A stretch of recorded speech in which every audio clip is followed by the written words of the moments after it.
Dalam Bapa dan Putra dan Roh Kudus. Amin. Allah Bapa di surga, kami mengucap syukur dan terima kasih karena Engkau memberikan kami keselamatan lewat Bunda Maria yang telah Kau siapkan cukup lama sehingga bisa mengandung, melahirkan, mendidik, dan membina Putra-Mu Yesus. Terima kasih Tuhan atas anugerah keselamatan itu. Demi Kristus Tuhan dan pengantara kami. Pada tanggal 8 September 2020 kita memperingati pesta Santa Perawan Maria dilahirkan atau hari ulang tahun Bunda Maria. Di hari ulang tahun Bunda Maria ini kita diingatkan akan peranan penting di dalam keselamatan dalam diri Maria. Ketika kita lihat dalam konteks yang lebih luas, konteks yang lebih holistik. Ya. Jadi ketika Adam dan Hawa jatuh dalam dosa, itu surga tertutup karena dosa itu. Tapi kemudian surga terbuka ketika Bunda Maria itu dilahirkan. Dan Bunda Maria membuka surga itu. Supaya keselamatan terjadi pada setiap orang. Dan kalau kita perhatikan dengan baik, kalau kita sadari dengan baik, apa arti inkarnasi Allah menjadi manusia? Allah adalah Allah yang kudus, yang suci, yang murni, yang bersih, yang tanpa noda. Maka dia harus mempersiapkan pribadi Maria, seluruh dirinya sejak awal dia dikandung. Dan itulah keyakinan gereja ketika Bunda Maria dikandung tanpa noda. Karena mau menampung Allah yang luhur mulia dan suci bersih itu. Karena itulah gereja mengatakan Maria dikandung tanpa noda dosa, Immaculata Conceptio. Ya. Nah, kita lihat perhatikan ketika Roh Kudus lahir atau datang kepada Bunda Maria. Roh Kudus lahir atau datang kepada Bunda Maria. Maka raganya Yesus itu berasal katakanlah 100% dari raganya Bunda Maria. Roh Allah yang hadir dalam diri Maria bukan karena Yosef, tapi karena roh Allah yang suci murni hadir. Maka Bunda Maria mengandung dalam arti memberikan raganya kepada Sang Putra Allah, Sang Penebus, Sang Penyelamat. Dan dia juga mendapat pendidikan, pembinaan dari ibunya Maria dalam keterbatasan, kerapuhan, ketidakberdayaan Bunda Maria. Maka kalau kita lihat, kita perhatikan beberapa kali juga meskipun Maria sebagai ibu yang mengerti, mengandung dan memberikan raganya, tapi dia memiliki keterbatasan juga dalam mengerti kehendak Allah. Karena itulah ada peranan Roh Kudus di situ, ada peranan aspek ilahi di mana setiap manusia memiliki tujuan hidup dan misi hidupnya. Nah, saudaraku yang terkasih dalam Kristus, jadi inkarnasi itu Allah yang menjadi manusia, ya, dalam raga Bunda Maria. Demikian juga dengan Allah menjadi manusia dalam diri kita, ya. Juga harus sabda itu, Yesus itu harus terinkarnasi, harus terwujud, ternyatakan, terungkapkan dalam kemanusiaan kita.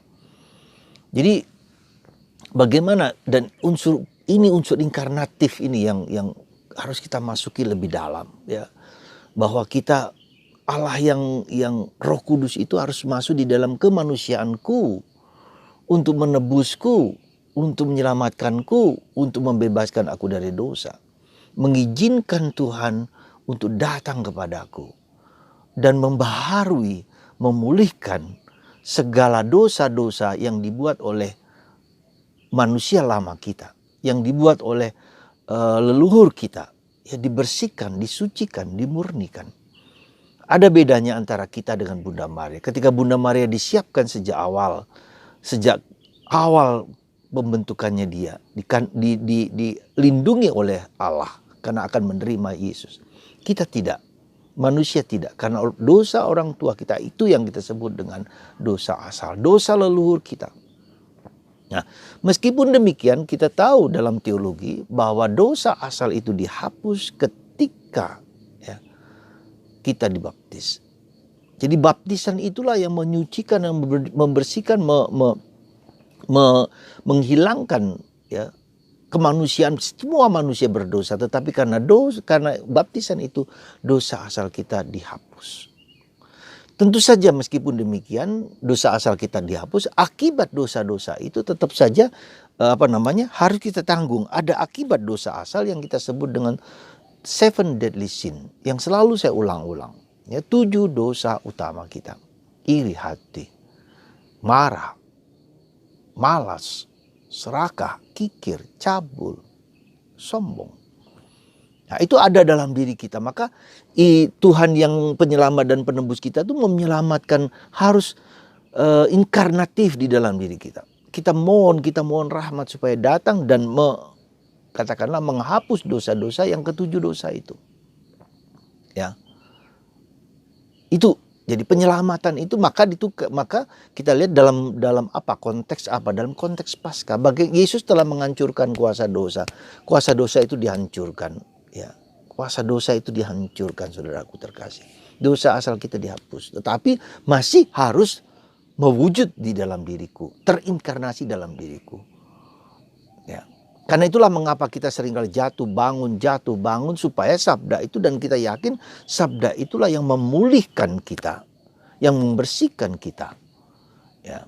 Nah, setiap dosa yang kita lakukan punya akibat, punya efek, punya dampak bagi diriku sendiri ataupun bagi orang lain. Nah, itu harus kutanggung. Ya.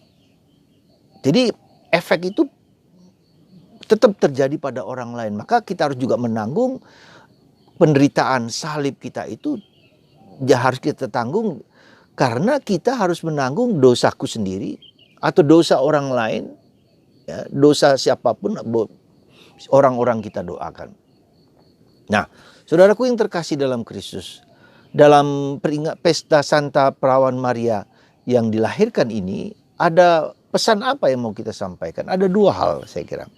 Supaya kita tahu bahwa hidup kita di dunia ini pasti punya misi, tak mungkin tidak misi. Ya, segala sesuatu yang di dunia ini pasti punya misi, punya rencana, punya kehendak Allah dalam diriku. Maka belajar kita mengenal apa yang menjadi kehendak Allah dalam hidupku. Ya. Ketika kita sampai dan mampu terbuka mata kita, Tuhan mengendaki aku demikian. Tuhan mengendaki misiku demikian. Maka ketika Yesus di Nazaret, dia membuka kitab Nabi Yesaya, ya, dikatakan aku diurapi oleh Allah untuk membebaskan orang tertawan, orang miskin, orang tertindas. Itulah diurapi oleh Allah untuk membebaskan orang yang miskin, orang yang tertindas, orang yang terbelenggu. Itulah misi Yesus. Nah, kalau kita lihat dalam sejarah keselamatan, Yesus menghancurkan kuasa dosa itu yang membelenggu manusia, menghancurkan. Itu misi yang dialami oleh Yesus. Dan kita juga harus mampu, paling tidak bukan harus mampu, tapi belajar memahami apa yang Tuhan kehendaki dengan kehadiranku di dunia. Berkat apa, rahmat apa yang harus kuberikan kepada dunia. Tentu tidak seperti seberat Yesus, tapi mungkin kecil saja, bagian kecil dari itu semua.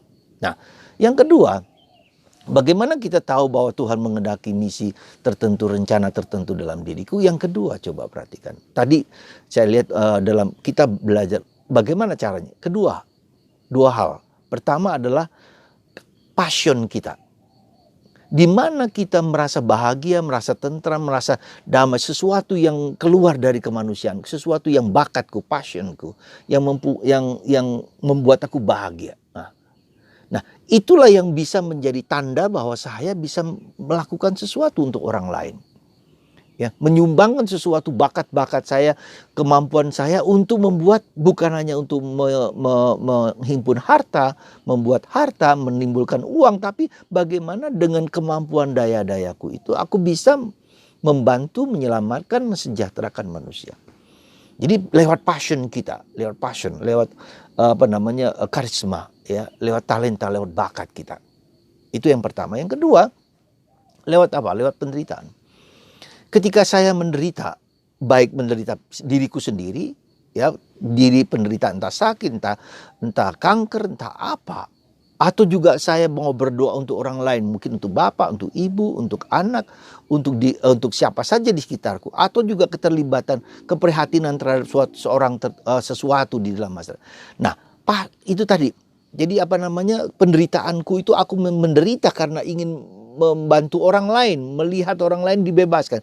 Jadi sisi ini, ketika aku menderita, ketika aku mengalami luka, mengalami sakit, mengalami dihina, diejek, diperdaya oleh siapapun, ya, itu menjadi titik di mana saya bisa menyelamatkan orang lain, tanda petik ya, menyelamatkan.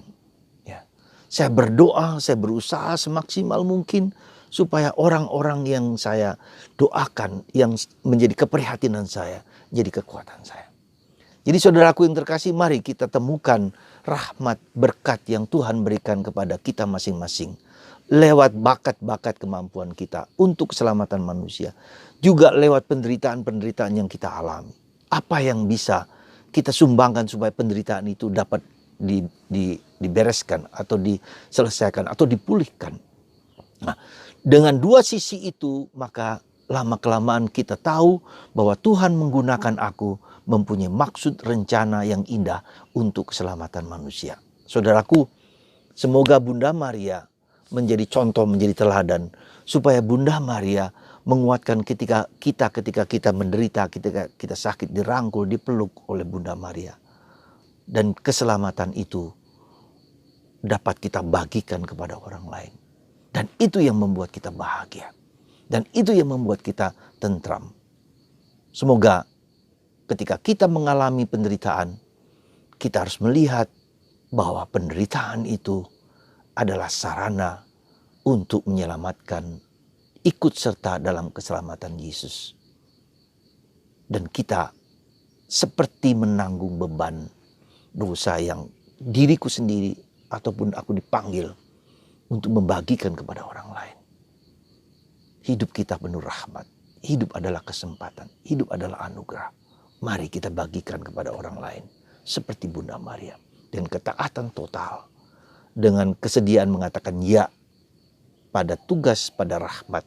Juga pada penderitaan ketika Bunda Maria melihat anaknya disalib. Tuhan memberkati Anda. Happy birthday, Mother Mary. Happy birthday for all of you. Dan semoga Tuhan menguatkan panggilan kita masing-masing. Tuhan memberkati Anda. Melindungi Anda. Menyembuhkan Anda.